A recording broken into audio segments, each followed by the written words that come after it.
Hi guys, sorry about the lighting if it shifts. Yeah, it just shifted.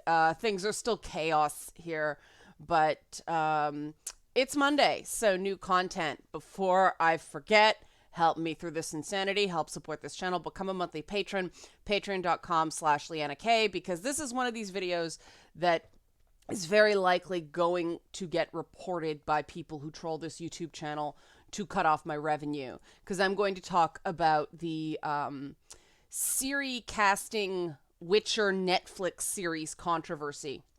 And I've got a bit of a different take on this. This is one of these issues where trying to be diverse or inclusive in one way is actually being sexist in another. If you've seen my Lady Bits episode on objectification, I go through the markers of objectification. And one of those markers is something called fungibility or interchangeability, meaning that one woman is as good as another is another. The shiny example is like the Vegas chorus lines where every woman looks the same, so one is the same as the next, or the fembots or something like that. You can put one in, take one out, no one would know the difference. They're all the same, and therefore they're not individuals. Well, in Netflix putting out a casting call for Ciri, that if oh wow, the article itself does not have it. Here's a picture of Ciri. This is what Ciri looks like in the game. Hang on. This is here we go. This is what Ciri looks like in the game. There she is, right there in the middle. You see pale, very pale skin and white hair. Now, not only does Ciri look that way, you'll notice Geralt also looks that way. Now, Geralt has already been cast by as Henry Cavill, the guy who played Superman in the crappy DC films. No slight against him, he's a decent actor. But Witchers have a particular look. And they have respected that look with Geralt. He is pale-skinned and light-haired, and then they have like amber eyes. And this is because of the mutations that Witchers are subjected to as part of their Witcher training. So they all end up looking like this. But the casting call went out for young Ciri because in both the books and the game, Ciri starts off as a child. And it was a BAME character, a black, I always get this wrong, Black, Asian, and other minority ethnic actress.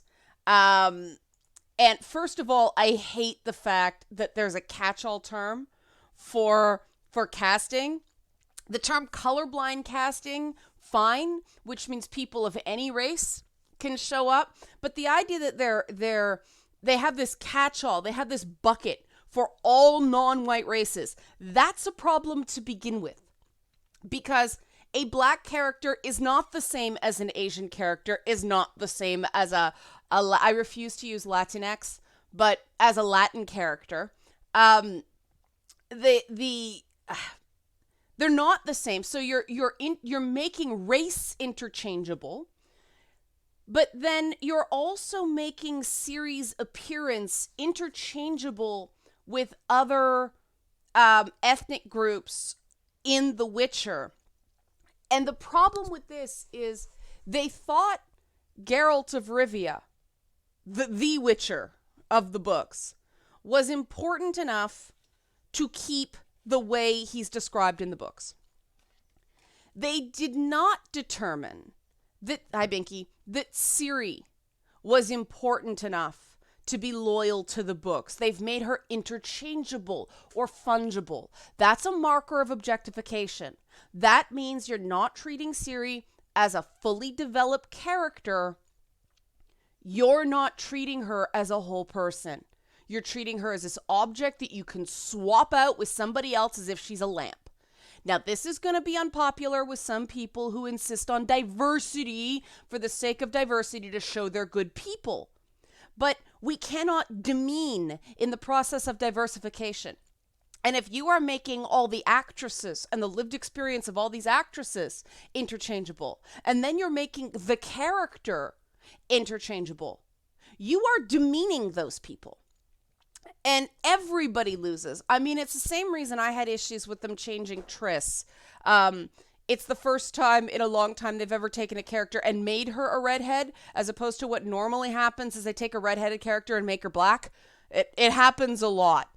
And there are a lot of redheaded characters in comic books, and that was because they looked really good in print before they did all the funky computer coloring. Red just popped out of the page because of the way the inks worked and the limitations of the printing process.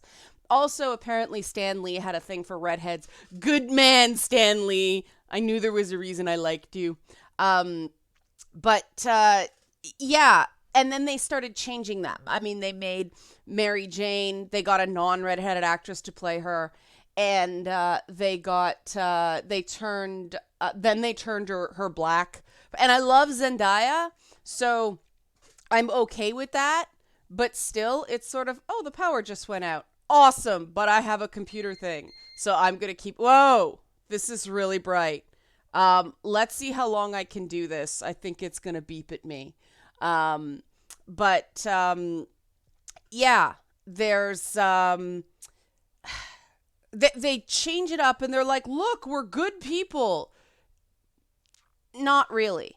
If you're taking the female, it's the female infungibility syndrome instead of women in refrigerator syndrome.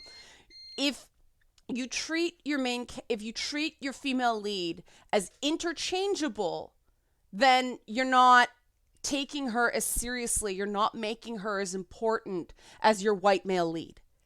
And this is precisely the problem people have with relegating diversity to supporting characters. You're treating the white male lead as more important than anyone else.